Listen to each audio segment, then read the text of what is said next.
Glórias a Deus que nos abençoa em todas as circunstâncias. E nós vamos falar um pouco sobre isso agora no nosso sermão, parte 36 da nossa série de mensagens, Aprendendo a Buscar ao Senhor. O título da nossa mensagem de hoje é Buscando a Deus na certeza da vitória do reino de Cristo. Buscando a Deus na certeza da vitória do reino de Cristo. E o sermão de hoje será sobre a carta do apóstolo João à igreja em Filadélfia. Versos 7 ao 9.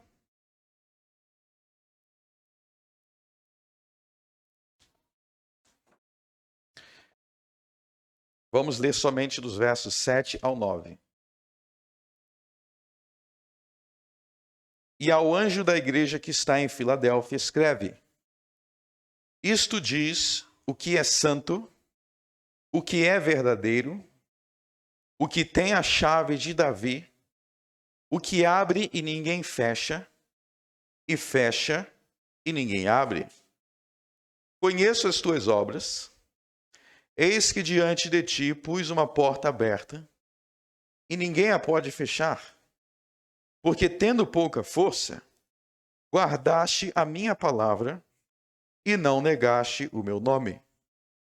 Eis que eu farei aos da sinagoga de Satanás, aos que se dizem judeus e não são, mas mentem, eis que eu farei que venham e adorem, prostrados a teus pés, e saibam que eu te amo.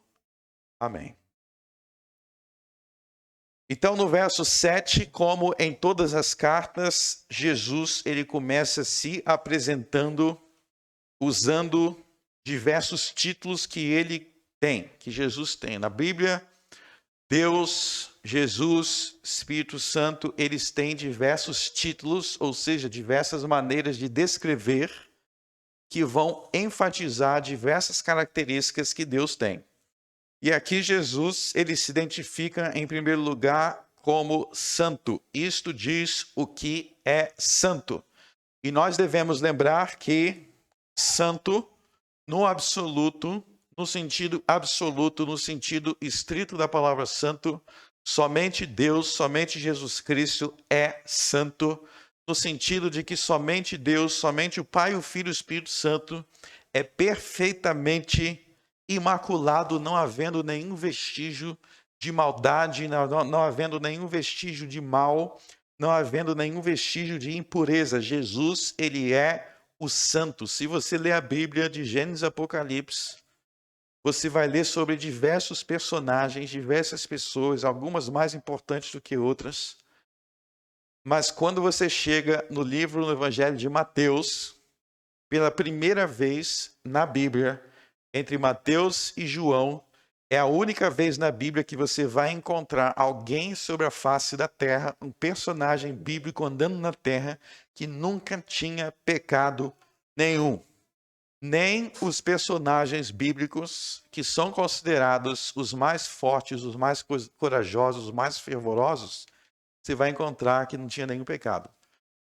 Lá no livro de Ezequiel, Deus cita 3 homens como grandes exemplos. Deus cita Jó, Daniel. Ele cita Jó, Daniel, mas esqueci do terceiro. Me perdoem. Mas se você ler Noé. A minha esposa está sabendo mais de Bíblia do que eu.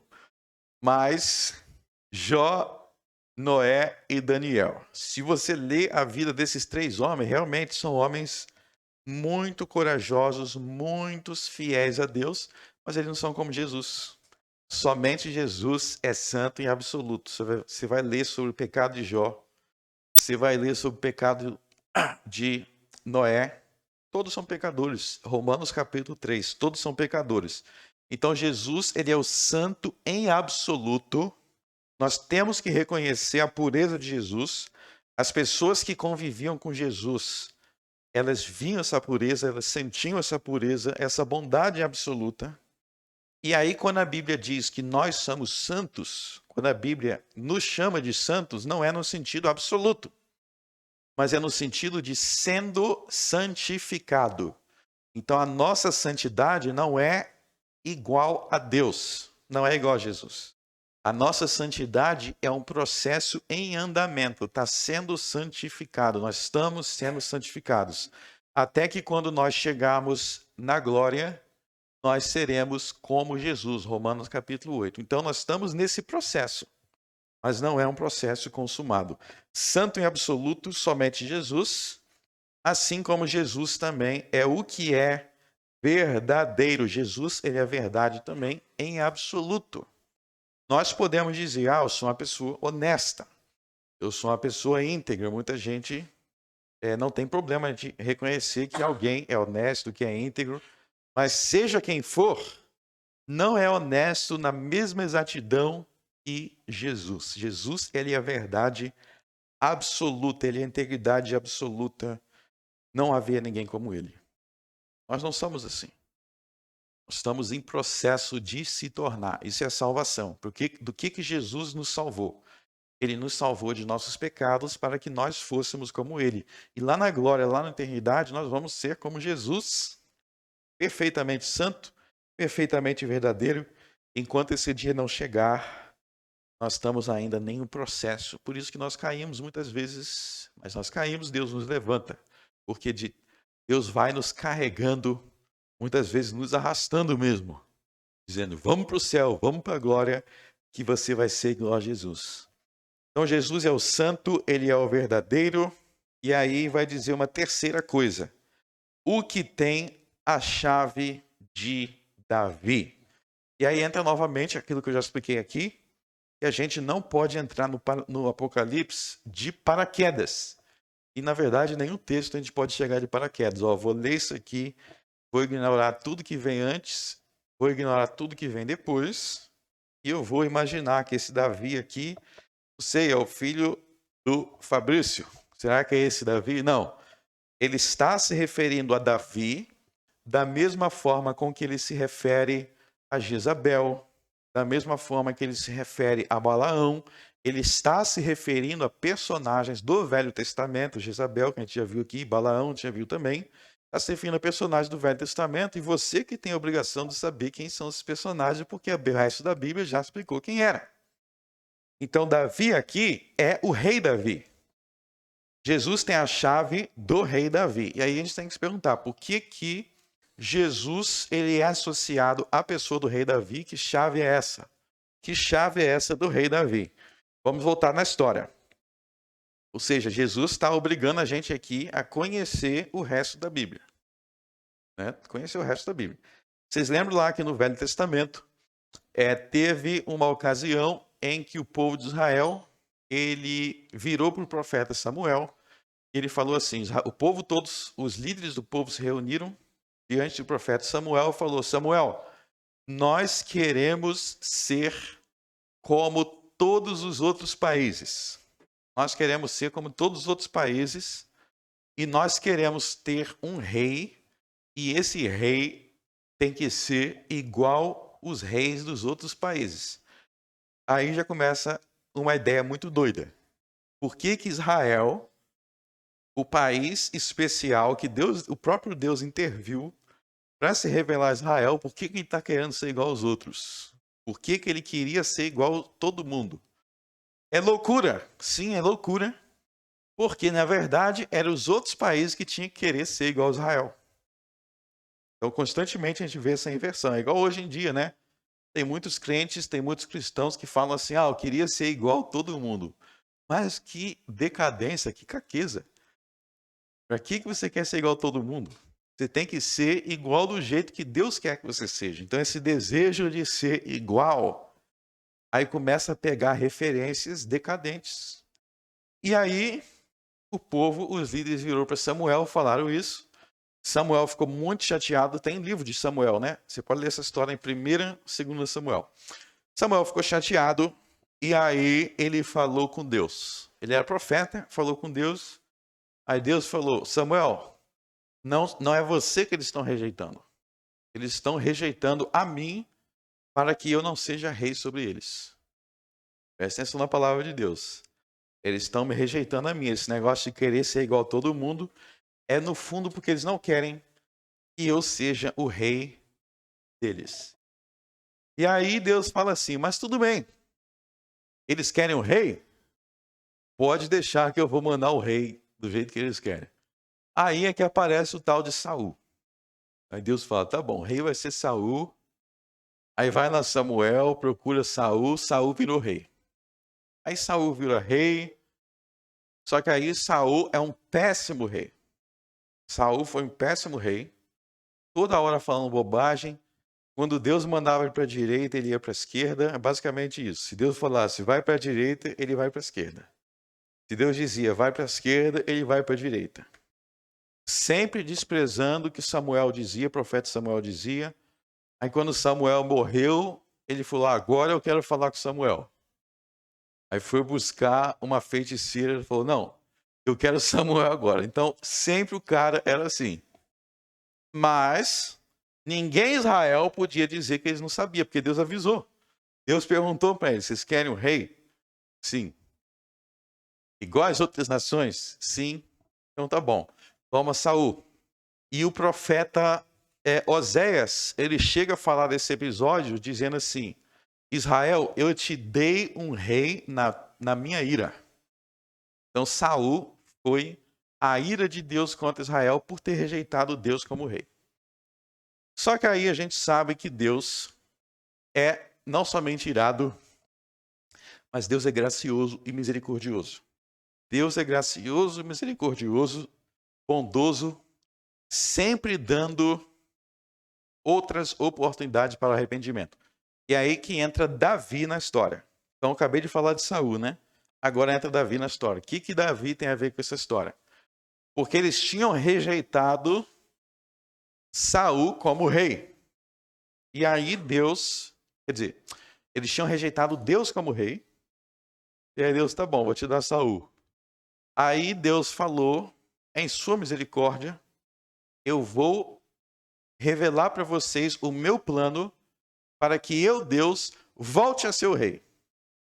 Aí que entra Davi na história. A história de Davi é a história de Deus voltando a ser o rei do seu povo. Como assim?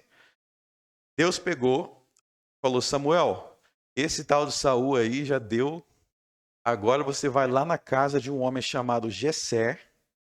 E esse Jessé, ele tem ovelhas. E um dos filhos dele, que é pastorzinho de ovelha, o mais novinho, é esse que vai ser o novo rei no lugar de Saul. Qual é o nome dele? Davi. Então Deus pegou o menos preparado ali da família. Jessé nem entendeu. Jessé falou assim, deve ser esse aqui que é mais forte, que é mais alto. Aí Deus falou, não. Deus não vê como o homem vê. O homem vê o que está diante dos seus olhos, mas Deus vê o coração. E esse Davi aqui, esse pequenininho aí que ninguém está dando nada, o mais novinho, este me ama verdadeiramente. Ele é um homem segundo o meu coração. Então ele vai ser o rei. Aí Deus arrancou Davi do pastoreio lá das ovelhinhas e foi preparando Davi para ser o novo rei de Israel. E aí Deus fez uma promessa para Davi que Davi teria um descendente. Davi teria um descendente e esse descendente de Davi seria o Salvador do mundo, o Messias, o Cristo, e ele salvaria o mundo inteiro. E ele seria o rei do mundo inteiro. Ou seja, da descendência de Davi veio Jesus. E Jesus é Deus sendo restaurado ao seu trono, entendeu? Rejeitaram Deus, aí Deus falou, escolhe Davi porque eu vou voltar para o trono, por assim dizer, no sentido de que em Cristo, pela linhagem de Davi, aquilo que Israel rejeitou, o Senhor como Deus, é novamente estabelecido. Jesus é Deus reinando sobre o seu povo. Então nós temos Jesus como nosso rei, da descendência de Davi. Então veio Davi, aí Davi teve um filho chamado Salomão. Se vocês lerem Mateus 1, José era descendente de Salomão. Então José era descendente de Salomão, só que Davi também tinha outro filho que era Natã. E Natã é de quem veio Maria. Então, Maria é descendente de Davi por meio de Natã, e José é descendente de Davi por meio de Salomão. Então, Jesus vem da família davídica, ele tinha o sangue de Davi por meio de Maria, e por isso que ele é chamado de filho de Davi. Agora vocês entenderam que se vão ler os evangelhos, vai ter sempre lá o filho de Davi, quer dizer, o descendente de Davi, aquele a quem Deus prometeu Davi. Então agora você entendeu por que tem tantos livros da Bíblia contando a história de Davi, contando a história de Salomão. É a história da família de Jesus. É isso. Esses homens são importantes porque Jesus veio dessa família, contando a história das origens de quem Jesus veio. Então, o personagem principal da Bíblia é Jesus. Ele é o santo, ele é o verdadeiro, ele é o centro da Bíblia. E todas as outras histórias da Bíblia giram em torno de Jesus. Então, as coisas, todos os acontecimentos, você quer saber por que a Bíblia dá tanta ênfase para a história de Israel e não para a história do Brasil? É uma pergunta que alguém pode fazer. Podia ser o Velho Testamento, né? Em vez de falar, o Senhor de Israel, podia estar o Senhor do Brasil, sou patriota, queria que fosse isso. Por quê? Por quê? Porque a Bíblia não gira em torno de você. Você não é o centro da Bíblia. O centro da Bíblia é Jesus, logo todas as histórias giram em torno de Jesus, do Velho Testamento também. Então, por que Israel? Porque Jesus é israelita. Tem gente que fala, né? Deus é brasileiro. Mentira. Deus é israelita e judeu. Ele veio de lá, o país dele. Por isso que as histórias giram em torno de Israel, por isso que Abraão é o tataravô de Jesus. Por isso, qual das 12 tribos a Bíblia enfatiza mais? Das 12 tribos de Israel. É a tribo de Judá. Por quê? Porque é a tribo de Jesus. Qual da linhagem dos reis é mais enfatizado? Davi, Salomão e os descendentes dele, porque são os antepassados de Jesus. Então, toda a Bíblia gira em torno de Jesus, e é por isso que esses personagens são importantes. Por exemplo, Raabe, lá no livro de Josué, você lê sobre a história de Raabe, a prostituta que virou crente. Por que Raabe é importante? Número 1, porque a vida dela revela a graça de Deus. Deus é tão misericordioso que ele salva até prostitutas. Número 2, porque ela era a tataravó de Jesus. Por isso que ela é importante também. Então, tudo na Bíblia gira em torno de Jesus. Qualquer um que leia a Bíblia tentando tirar Jesus do centro, larga de mão, não ouça, é herege, falso profeta, porque o centro sempre tem que ser Jesus. Olha só quanta coisa a gente pode aprender só quando a gente se pergunta, por que Davi é mencionado aqui? Entendeu tudo isso daí? Porque Davi é o tataravô de Jesus, o rei a quem Deus fez a promessa de que viria Jesus. Então é tudo sobre Jesus. E Jesus, então, ele é o rei descendente de Davi, e a palavra-chave aí no verso 7 indica autoridade. Chave indica na Bíblia autoridade, poder. Então, por exemplo, quem é que tem a chave do carro? É o dono do carro. Ele abre e fecha, ele usa, tem autoridade para usar. Quem é que tem a chave da sua casa? Quem tiver a chave da sua casa tem alguma autoridade sobre aquela casa, porque ele entra e sai a hora que quer. Então, a chave de Davi é a autoridade que Jesus tem como rei descendente de Davi, onde Deus reverteu aquela maldição de Israel. Nós não queremos Deus como rei. E aí Deus falou, eu vou ser rei sim. E aí veio Jesus, o rei, filho de Davi, o que abre e ninguém fecha, e fecha e ninguém abre.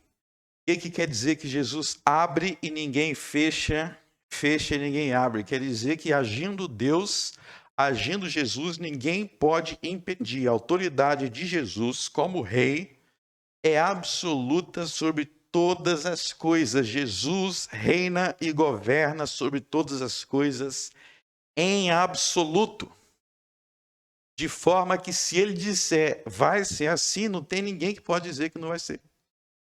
E se ele disser que não vai ser, se ele fechar, não tem ninguém que vai dizer que vai ser.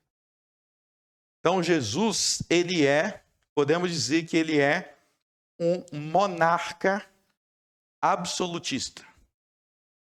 Inclusive, essa é uma das razões pelos quais nós cristãos não temos autoridade bíblica para crer ou aceitar poderes governamentais, reis com poder absoluto. Isso é algo que a Bíblia rejeita, porque isso é algo que só pertence a Jesus. Deixa eu dizer uma coisa aqui para vocês antes de avançar. O século XX, que foi o século passado, que durou até o ano 2000, foi um século que o mundo viu as consequências terríveis de muitos governos que queriam usurpar este poder absoluto. Para pensar que no século XX, né, na verdade, me assusta um pouco saber que tem gente aí que não nasceu no século XX, me faz sentir um pouco velho. Mas no século XX nós tivemos nazismo, nós tivemos comunismo, nós tivemos fascismo, ou seja, 3 grandes sistemas de poder e de governo, fascismo, nazismo, comunismo, que tinham a ideia de poder absoluto. Então, por exemplo, no nazismo, Adolf Hitler ele queria mandar e desmandar em tudo. No comunismo, idem. No fascismo italiano, idem. Então, e o mundo viu grandes estragos quando isso aconteceu. O mundo viu grandes estragos. O maior genocida que já existiu no mundo foi um homem chamado Mao Tse-tung, lá na China, que ele matou muita gente de fome. As grandes fomes da África. Ontem eu estava conversando com um amigo do Moçambique, e esse amigo do Moçambique, ele vai estar, se ele não está assistindo nosso sermão agora, ele vai assistir depois. Mas ele vai estudar no curso teológico de nossa igreja e eu vou ser o mentor dele nesse curso. Mas enfim, ele estava me contando sobre como o Moçambique ele era colônia de Portugal até 1975. E aí vieram os socialistas, os comunistas. E aí eles declararam independência, só que aí passou de um poder e foi para o outro. Aí começou uma guerra civil danada, porque você tinha 17 anos de guerra de pessoas tentando querer aquele poder absoluto. E ele fala quantas tragédias isso no século XX. E esses líderes do Moçambique eram aliados com a União Soviética, ou seja, saiu de Portugal, aí foi para a União Soviética e começou outra confusão, e até hoje Moçambique está no meio dessa confusão. Esses governos totalitários que tinham líderes sedentos por poder, querendo poder absoluto. E sempre que o homem tenta ter poder absoluto, desgraças, mortes, fomes, guerras, chacinas acontecem. Por quê? Porque nenhum homem tem o poder de carregar esse absoluto nas costas. E a mesma coisa na esfera religiosa. Sempre que um líder religioso tenta colocar e assumir um poder absoluto sobre todos os cristãos ou todos os religiosos, também tem muitas heresias que acontecem. Heresias, destruições, escândalos espirituais. E aí a gente tem que sempre lembrar, o único que tem poder absoluto é o filho de Davi, porque ele é o único que pode carregar todo mundo nas suas costas. Qualquer um que tente usurpar o poder absoluto que pertence só a Jesus, um governo absoluto, ou um líder religioso que tem que obedecer tudo que ele fala, se não obedecer, é um usurpador do trono de Jesus. É um usurpador. E só causa morte, só causa destruição, só causa desgraça. Porque só Jesus que pode dizer, eu abro e ninguém fecha. Eu fecho e ninguém abre. É só Ele, aquele que é perfeitamente santo, perfeitamente humilde, perfeitamente verdadeiro, que pode carregar tamanha autoridade sobre si? Quando nós tentamos carregar essas coisas sobre os nossos ombros, nós não conseguimos e nós somente nos corrompemos e tem todas essas desgraças aí que acontecem no mundo. Então, meus irmãos, estejam atentos para qualquer um que tente se colocar como absoluto. E tente se colocar como salvador. Eu vou salvar, eu vou fazer, eu vou acontecer. Olhe para aqueles que não apontam para si mesmos, mas que apontam para Jesus. Aqueles que apontam para Jesus. Mas tem um motivo aí para Jesus falar que ele é aquele que abre, ninguém fecha, e fecha, ninguém abre. Porque ele quer consolar a igreja da Filadélfia. Ele quer trazer consolo para a igreja da Filadélfia. Vocês vão ver nos versos seguintes que a igreja da Filadélfia estava sendo perseguida pelos judeus. Jesus diz no verso 8: conheço as tuas obras, eis que diante de ti pus uma porta aberta, e ninguém a pode fechar, porque tendo pouca força, guardaste a minha palavra e não negaste o meu nome. Então aí Jesus, ele vai situar os membros da igreja de Filadélfia, eles estavam com pouca força, quer dizer, eles estavam sofrendo muita oposição. Essa é a ideia, eles estavam fracos, eles estavam nessa oposição, mas eles não permitiam que essa tribulação os levasse a negar a Jesus. Eles não permitiam que essa pouca força levasse eles a rejeitar a palavra de Jesus. Guardaste a minha palavra e não negaste o meu nome, mesmo tendo pouca força. E é por isso que Jesus, ele fala sobre ele abrir, ninguém fechar, e fechar, ninguém abrir. Ou seja, ele está dizendo que, mesmo tudo parecendo estar contra vocês, eu continuo sendo o Rei dos Reis e o Senhor dos Senhores. E aí já entra um outro problema que a gente precisa tratar, que é o seguinte: tem muita gente que fala assim, Deus é o dono do ouro e da prata, daí está correto. Deus é o dono do ouro e da prata e também de todo o resto, não é só do ouro e da prata, é dono de tudo. Aí, até aí está correto, só que eles falam assim, Deus é o dono do ouro e da prata, logo eu, como sou filho de Deus, não posso sofrer, ou passar por nenhum tipo de necessidade, ou nenhum tipo de momento difícil, porque eu sou filho de Deus e Deus é o dono do ouro e da prata. E esse verso contradiz isso. Porque aqui Jesus, quando ele diz que ele tem a chave de Davi, que abre ninguém fecha, fecha ninguém abre, ele está realmente falando, eu sou dono de tudo e eu mando em tudo.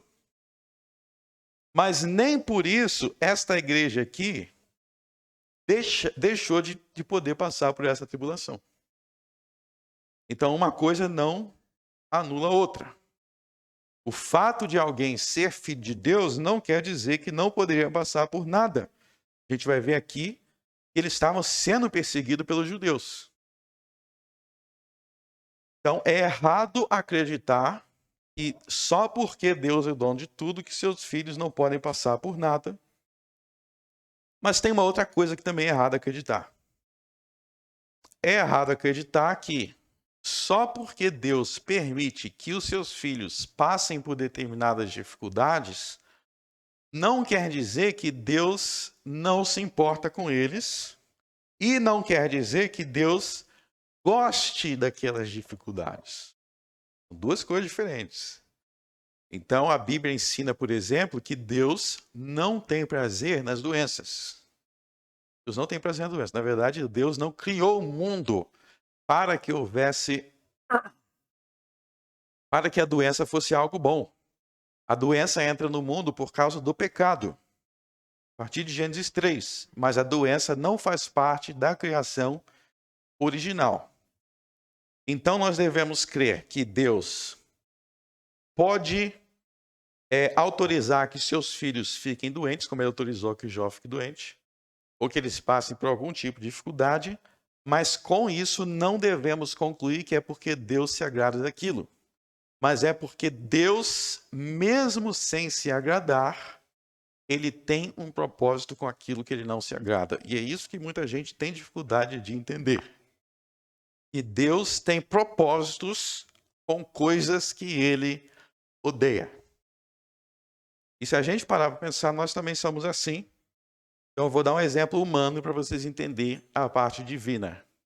Todo mundo que tem filho, pode haver um momento que você tem que privar o seu filho de alguma coisa, ou que você precisa disciplinar o seu filho, né? Por exemplo, dar um tapa no bumbum dele, ele vai chorar, ou colocar ele de castigo no quarto, ou dizer para ele que ele não vai fazer o que ele queria fazer, ele vai ficar de castigo e tal. Nenhum pai vai dizer, eu tenho prazer no choro do meu filho. Eu tenho prazer no fato de que ele está trancado no quarto. Não, são coisas que o pai não gosta. Mas o pai, ele faz isso porque, embora ele não goste, tem um propósito maior nisso, que é levar o filho a aprender alguma coisa. Então ele gosta do aprendizado. E aquela coisa desagradável no meio é necessário para chegar no aprendizado. Então, as coisas ruins que acontecem com o Filho de Deus é assim. Então, por exemplo, eu já preguei aqui no livro de Jó, um dia a gente vai se aprofundar, mas Deus queria que Jó fosse ainda mais rico do que ele era, para que ele abençoasse muito mais pessoas. E para que ele socorresse muito mais pessoas. Vocês lembram que Jó era um grande juiz, Jó era um homem muito importante, um grande príncipe, e Deus queria que ele tivesse mais influência ainda. Só que se Deus simplesmente desse dinheiro para ele, e desse influência, e desse mais poder, haveria o risco de Jó não estar preparado para aquilo. E aí por isso que antes de abençoar Jó duplicadamente, Deus fez Jó passar por uma tribulação em que ele foi preparado para a bênção maior que ele receberia. Ou seja, não é que Deus tinha prazer naquele próprio sofrimento, como se fosse bom. A Deus, ele ama a doença.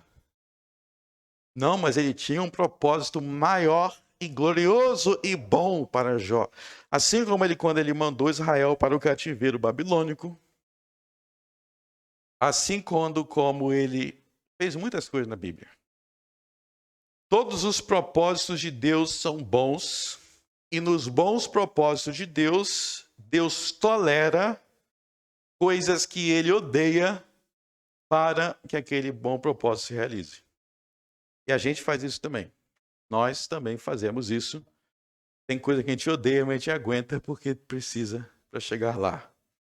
Então, nesse sentido, nos versos 8 e 9, a gente tem que entender que a igreja primitiva, os primeiros cristãos, eles foram perseguidos, eles sofreram muitas privações, mas isso não significava que eles não eram verdadeiros cristãos. Pelo contrário, o que determina um verdadeiro cristão não é se tudo sempre, 24 horas por dia, vai dar certo tudo que eu planejei, ou tudo que eu queria. O que caracteriza o verdadeiro cristão no verso 8? Que eles guardam a palavra de Jesus,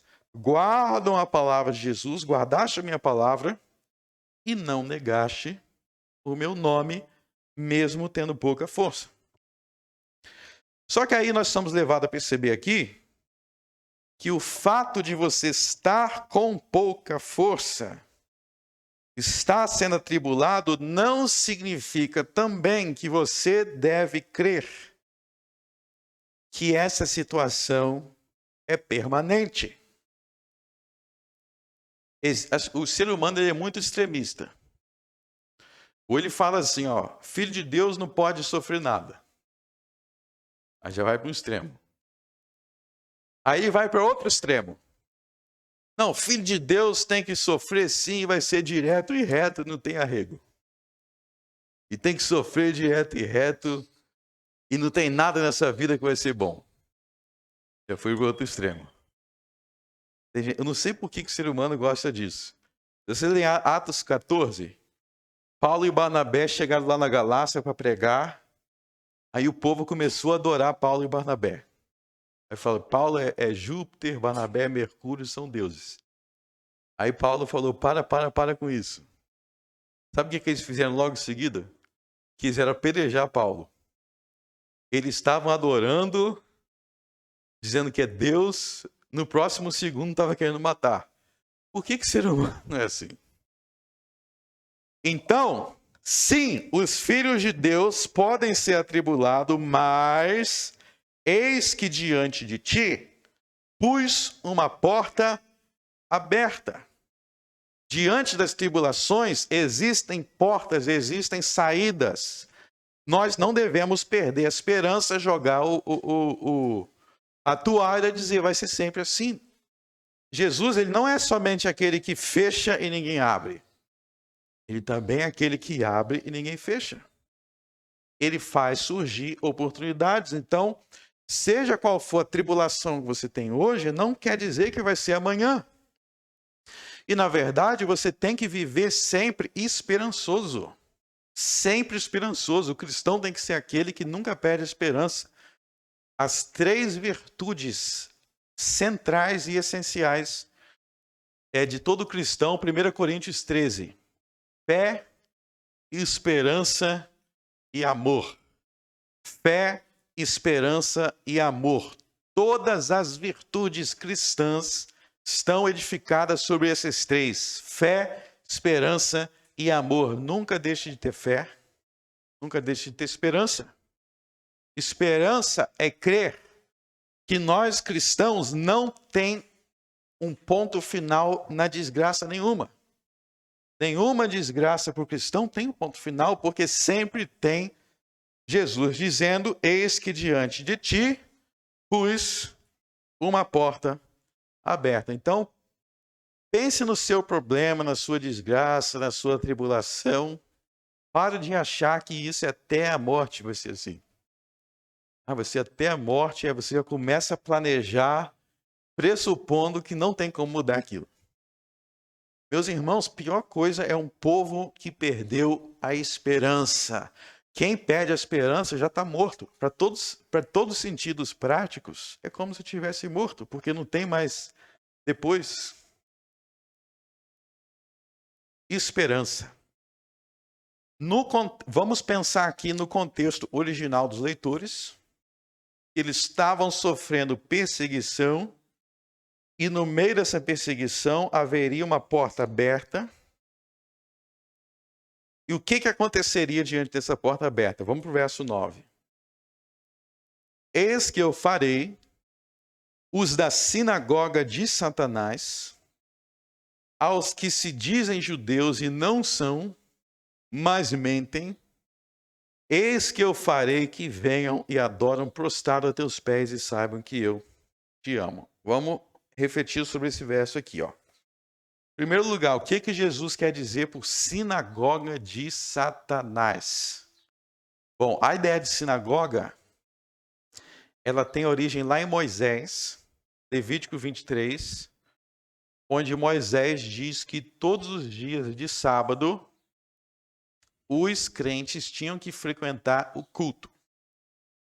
Então havia um dia fixo de culto, que era para o povo do Velho Testamento, sob o pacto mosaico, aquele dia de sábado. E o nome sinagoga se refere a este culto. Assim como nós temos o nosso culto aqui, do Novo Testamento, existia o culto para os crentes do Velho Testamento. Isso era a sinagoga. Mas mas se a sinagoga era o culto que Moisés instituiu lá, e nesse dia tinha que ter sacrifício de animal e tudo mais, por que é a sinagoga de Satanás? Porque esses aí eram os que se diziam judeus, mas mentem. Ou seja, Jesus estava dizendo que havia naquele tempo pessoas que se diziam discípulos de Moisés, que se diziam filhos de Abraão, que se diziam discípulos dos profetas, mas era mentira. Era mentira. Eles diziam que era uma coisa que eles não eram.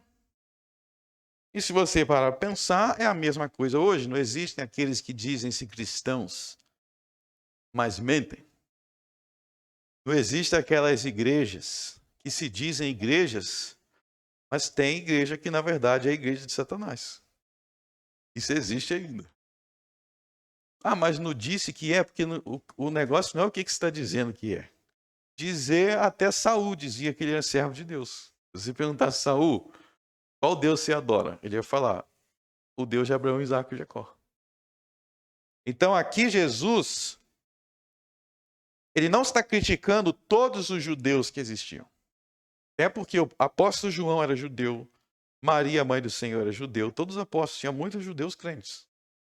Então os judeus mentirosos eram os que se diziam judeus, se diziam servos de Moisés, frequentavam a sinagoga, como muitos que frequentam a igreja hoje, mas era tudo mentira. Era tudo mentira, como vocês sabem que existe até hoje. Sempre teve e continua tendo. Por quê? Porque eles perseguiam os cristãos, esses membros dessa sinagoga. Quer ver? Quem era um membro de uma sinagoga que perseguia cristãos lá no livro de Atos? O apóstolo Paulo.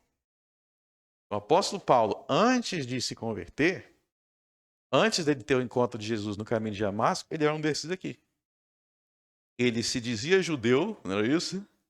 Mas era mentiroso. Porque Jesus perguntou, Paulo, Paulo, por que me persegues? Saulo, Saulo, por que me persegues? E foi aí que ele abriu seus olhos espirituais, se arrependeu de tudo que ele fazia e virou o grande Paulo, o grande apóstolo.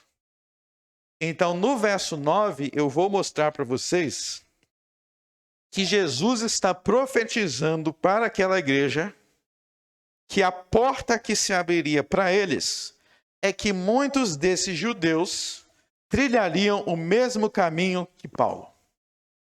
Ele dizia que os líderes da perseguição daquela cidade iriam se converter, iriam se tornar irmãos dele. Esse é o sentido do que está quando ele diz: eis que farei que venham e adorem prostrado a teus pés e saibam que eu te amo. Deixa eu explicar essa parte aí, ó. Tem gente que lê isso aí e acha estranho, ó.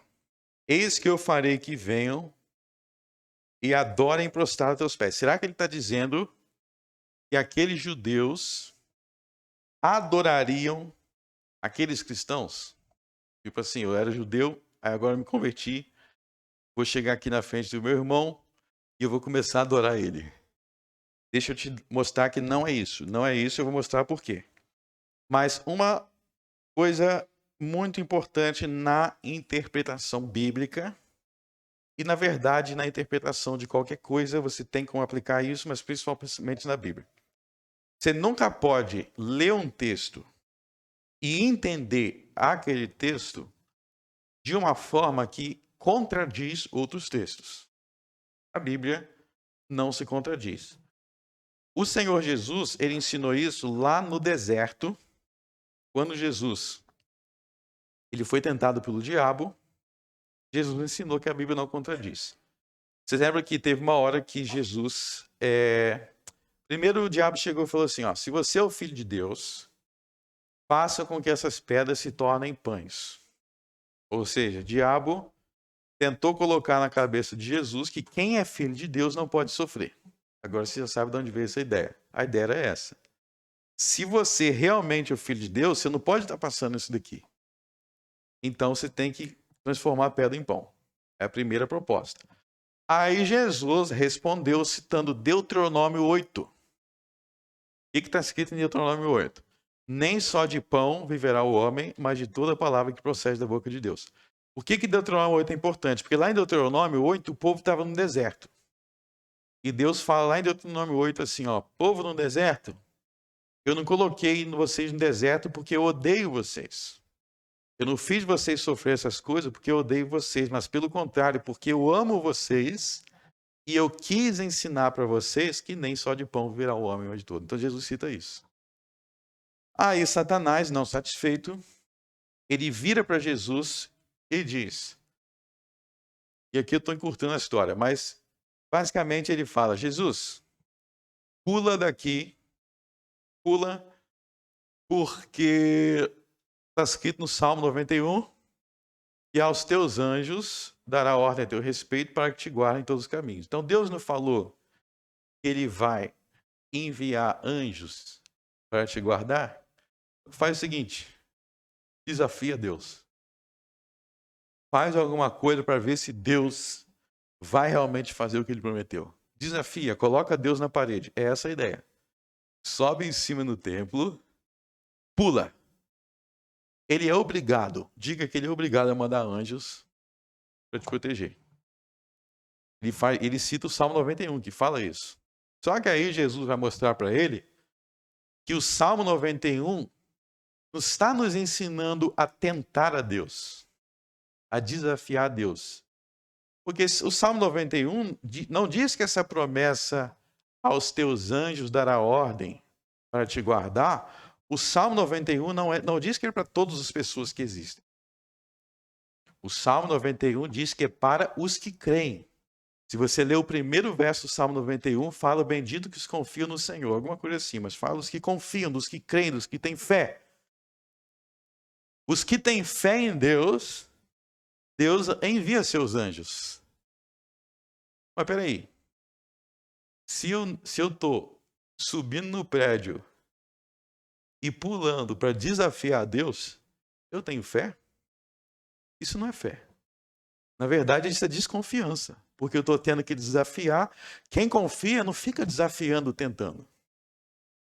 Ou seja, Satanás pegou uma parte dos 91 e deturpou, levando no sentido contrário, porque o Salmo 91 é para te ensinar a confiar, não para te ensinar a desafiar e desconfiar.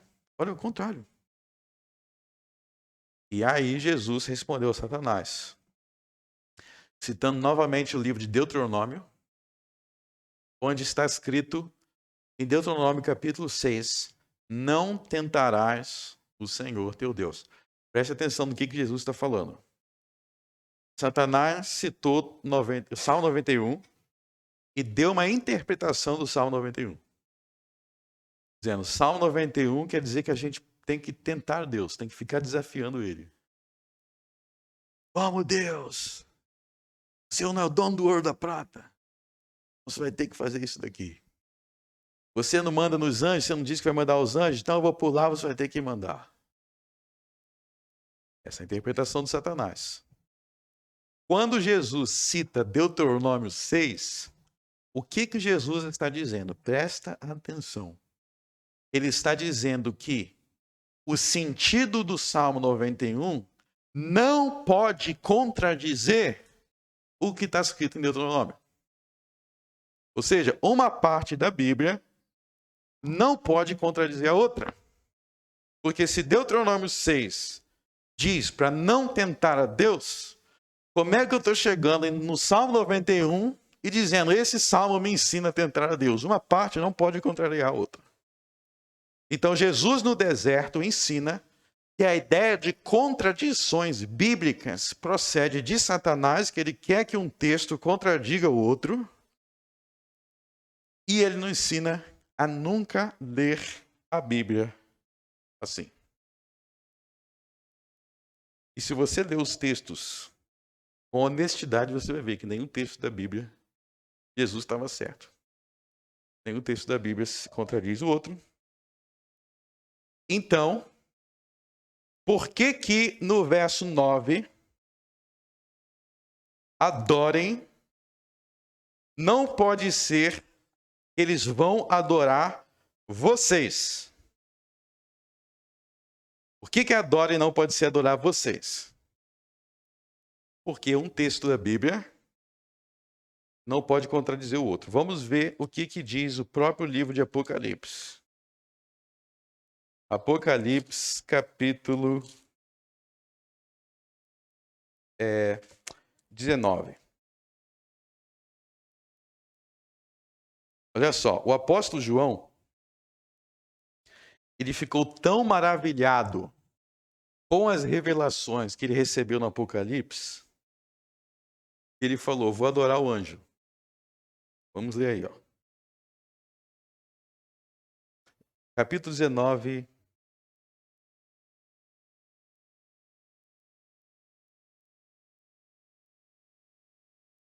verso 10. E eu lancei-me a seus pés para o adorar. No caso, é o anjo que estava revelando isso para João. Mas ele, o anjo, disse-me, olha, não faças tal. Sou teu conservo e de teus irmãos que têm o testemunho de Jesus. Adora a Deus, porque o testemunho de Jesus é o espírito da profecia. Então veja que o anjo, João queria adorar o anjo. E aí o anjo fala, olha, não faças isso. Não me adore, adora a Deus.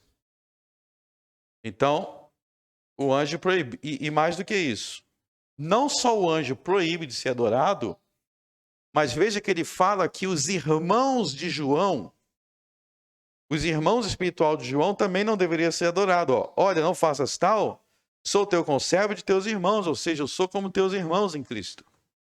Eu sou como Pedro, como Maria, como André, como Felipe e os outros apóstolos também. Agora, veja que isso se repete no final do livro. No final do livro, Apocalipse 22. Esse João, você viu que todo mundo é pecador? Até João. João é o mais santo dos apóstolos. Mas encerrou a Bíblia com ele dando uma derrapada.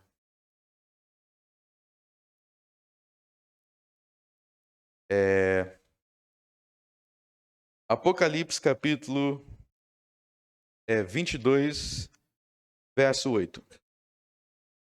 E eu, João, sou aquele que vi e ouvi estas coisas. E havendo-as ouvido, visto, prostrei-me aos pés do anjo para que mais mostrava para o adorar. E disse-me, olha, não faças tal, porque eu sou conservo teu de teus irmãos, os profetas, e dos que guardam as palavras deste livro, adora a Deus.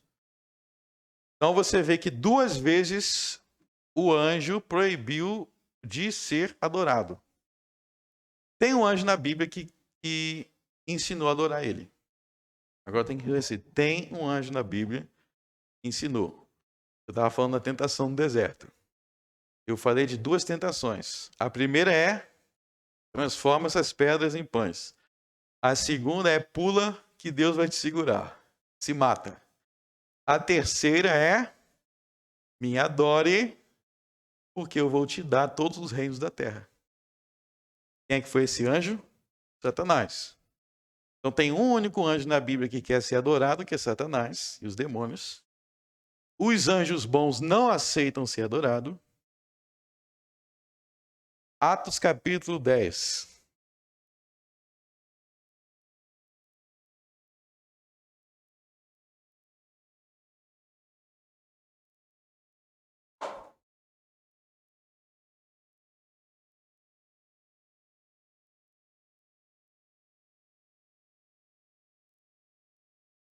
Atos capítulo 10. Verso 24. E no dia imediato chegaram a Cesareia e Cornélio estava esperando, tendo já convidado seus parentes e amigos mais íntimos. E aconteceu que, entrando Pedro, saiu Cornélio a recebê-lo e, prostrando-se aos seus pés, o adorou. Mas Pedro o levantou, dizendo, levanta-te que eu também sou homem. Então Pedro aí ele ensina que ele, mesmo ele sendo apóstolo, grande apóstolo Pedro, ele não deveria ser adorado. E ele vai ensinar no verso 26 que nenhum homem, porque sou homem, quer dizer, nenhum homem deve ser adorado. Somente Deus deve ser adorado. Então vamos voltar agora para Apocalipse capítulo 3. Se os anjos, verso 9, se os anjos não permitiram ser adorado, se Pedro não permitiu ser adorado, se até o grande apóstolo João caiu nesse pecado e ele foi repreendido, se tinha alguém, não vou repreender porque ele é o amigo mais íntimo de Jesus, terminou a Bíblia sendo repreendido. A gente não pode colocar a Bíblia em contradição, então a Bíblia não entra em contradição, são as pessoas que se contradizem. Vamos entender agora o verso 9. Eis que eu farei que venham e adorem. Veja que ele não diz e vos adorem. Ou seja, não é adorem vocês, mas é adorem a Deus. Eis que eu farei que venham e adorem. Se é Jesus falando, só pode ser adorar a Deus. Mas por que esse adorar a Deus é prostrado a teus pés? Eu vou explicar agora. E saibam que eu te amo. O contexto é que essas pessoas eram inimigos de Deus, inimigos do Evangelho, inimigos dos profetas, eles perseguiam aquela igreja. E Jesus está dizendo, eu vou converter essas pessoas, eu vou converter os inimigos da igreja para que eles adorem a Deus. E quando eles se converterem para adorar a Deus, eles vão vir agarrando os teus pés e dizendo, sim, Deus te amava. Sim, Jesus te amava, nós que perseguimos vocês. Nós agora adoramos o mesmo Deus e estamos aqui jogados no chão dizendo, me perdoem pela perseguição. É esse o sentido, não é vão vir te adorar, mas vão adorar a Deus reconhecendo que você verdadeiramente era um servo de Deus. E foi isso que o apóstolo Paulo fez. O apóstolo Paulo, ele perseguia a igreja, mas quando ele se arrependeu, ele foi lá procurar a igreja e dizer, eu reconheço que Jesus verdadeiramente te amava. E é a situação de alguém aqui realmente prostrado, arrependido.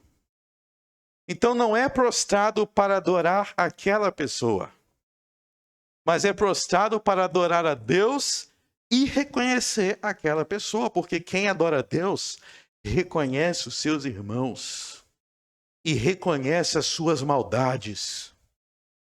Então veja, meus irmãos, que há aqui uma grande promessa de vitória do reino de Cristo, em que os inimigos do reino de Cristo se renderiam ao Evangelho.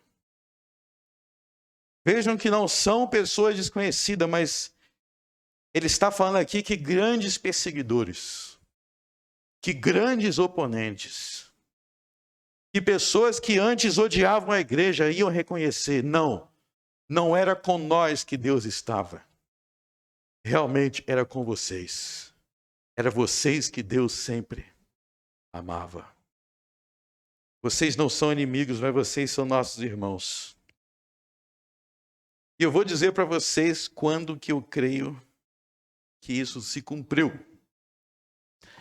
Vocês lembram que Jesus nos evangelhos, ele profetizou que haveria uma grande perseguição dos judeus naquele tempo e que como consequência dessa perseguição, Israel seria destruído. Então, me parece que quando Israel foi destruído, dentre os judeus sobreviventes, aqueles que sobreviveram à guerra, muitos deles se converteram e reconheceram que a igreja estava certa, ou seja, eles viram o cumprimento da profecia de Jesus e eles se converteram. Mas isso também deve ser uma palavra de esperança para nós. Nós devemos reconhecer que Deus pode converter grandes inimigos da igreja e grandes inimigos do evangelho. Nós devemos reconhecer que aqueles que hoje perseguem a igreja podem vir estar conosco na igreja, não mais nas sinagogas, mas eles podem vir estar conosco na igreja, adorando a Deus e reconhecendo que verdadeiramente Jesus nos ama. Veja que a vitória aqui do evangelho não é uma vitória onde o nosso desejo é que os nossos inimigos sejam destruídos, mas antes que eles se convertam e se tornem os nossos irmãos. Meus irmãos, a destruição existe. Deus destrói muitos dos seus inimigos. Mas aqueles inimigos que Deus há de destruir, não somos nós quem decidimos quais deles vão ser destruídos. Isso é um ensino bíblico muito importante. Tem gente que, novamente, os extremos. Então Deus não julga ninguém. Não, Deus julga e julga muitas pessoas. Mas não sou eu quem decido quem que Deus vai julgar. O que eu tenho que desejar é misericórdia para os nossos inimigos.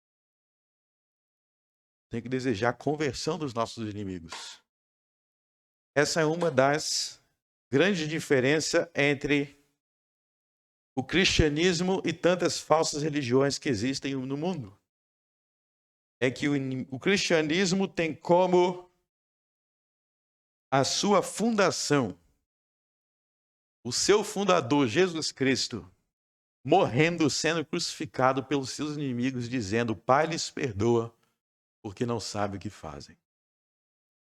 E você vê que na igreja primitiva isso aconteceu. Muitos dos inimigos da igreja se tornaram seus irmãos. Se tornaram os seus irmãos. E muito agora daqueles que nos criticam, muitos daqueles que agora nos pisoteiam, nós devemos orar e desejar que eles se convertam e sejam salvos. Nós devemos desejar que o mundo inteiro se converta. E ao longo da história da igreja, isso aconteceu muitas vezes ao longo da história da igreja. Muitos dos grandes defensores da fé cristã já foram seus grandes inimigos. Muitos dos piores inimigos já se tornaram grandes irmãos. Por quê? Porque esses judeus, esses mentirosos, esses homens violentos, eles vão vir. Eles vão me adorar, prostrados, reconhecendo que eu te amei. As coisas secretas pertencem a Deus. O que nós devemos desejar é que todos os homens sejam salvos. Será que você tem um coração assim? Será que quando você vê esses grandes inimigos da verdade que existem hoje, você tem fé suficiente para imaginar que eles podem se tornar os teus irmãos? Eles podem se tornar os teus irmãos. Deixa eu falar uma coisa para vocês. Se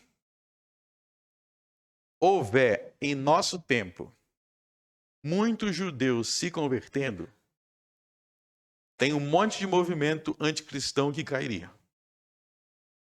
Tem um monte de movimento anticristão no mundo hoje que deixaria de existir se muitos judeus hoje se convertendo, porque muitos desses movimentos são financiados por judeus ricos. Cairiam os movimentos se eles se convertessem. E aí eu quero dizer para vocês que quando a gente vive com a predisposição de que as pessoas não podem mudar, que ninguém vai se converter, que os grandes nunca podem mudar, é aí que as coisas não acontecem, porque a igreja não ora, não prega e não se posiciona para essas coisas acontecer. É meio que uma profecia autocumprida. Sabe o que é profecia autocumprida? É uma expressão que alguns teólogos dizem que é o seguinte: você diz que tal coisa vai acontecer, dá errado. Tipo assim, ó, não vou conseguir o emprego, aquele emprego. Você profetizou que não vai conseguir. Aí você vai lá fazer a entrevista, todo esculhambado, todo sujo, gaguejando, falando besteira. Aí você não consegue. Aí você fala, viu? Eu disse que não consegui. Então a gente fica dizendo, coloca na cabeça que esses grandes aí não conseguem imaginar eles se convertendo, não conseguem imaginar que eles podem ver. Aí a igreja começa a falar um monte de besteira, não se esforça para se converter as pessoas, não oram para se converter as pessoas, causa escândalo e depois está dizendo, viu? Não vai se converter. Somos nós mesmos que muitas vezes causamos isso pela falta de luz, pela falta de sal. Mateus capítulo 5, vós sois a luz do mundo. Esses judeus aqui, eles viram o testemunho desta igreja, a igreja de Filadélfia, que até com pouca força não negaste o meu nome e fosse fiel à minha palavra. Então parem de tentar imaginar o que Deus não pode fazer. Se posicione da forma correta e espere coisas grandes. Se posicione da forma correta e Deus faz coisas grandes. A gente fica especulando e sempre especulando para o pior, né? Aí vai dar o pior. E se Deus quiser fazer o melhor? Muitos dos perseguidores da igreja primitiva sofreram na guerra, se tornaram escravos e começaram a frequentar a igreja. Aconteceu naquele tempo. Nós já falamos sobre essas profecias aqui. Então eu espero que vocês saiam daqui hoje, meus irmãos, com o coração cheio de esperança. Com o coração cheio de fé que Deus pode realizar muitas coisas se nós nos posicionarmos. Deus vai realizar através de nós. Deus ele realiza do jeito que Ele quer, mas Ele realiza em favor daqueles que creem, que esperam, que confiam. Tirem a mentalidade derrotista da sua cabeça. Se separe das igrejas derrotadas igual Sardes. Sardes tinha cabeça de vergonha, escândalo e derrota. Por isso que não tinha essas promessas. Seja como a igreja de Filadélfia, cheia de esperança e de fé. Vamos orar. Senhor nosso Deus, graças te damos, porque mesmo quando nós estamos fracos, tu nos fortalece. Senhor, tu podes converter os maiores pecadores, até mesmo aqueles que perseguem, odeiam o teu povo. Eu gostaria, Senhor, de em minha geração ver grandes homens do mundo se convertendo, grandes perseguidores da igreja se convertendo e confessando que tu nos ama e que Cristo morreu por nós. No nome de Cristo oramos. Amém.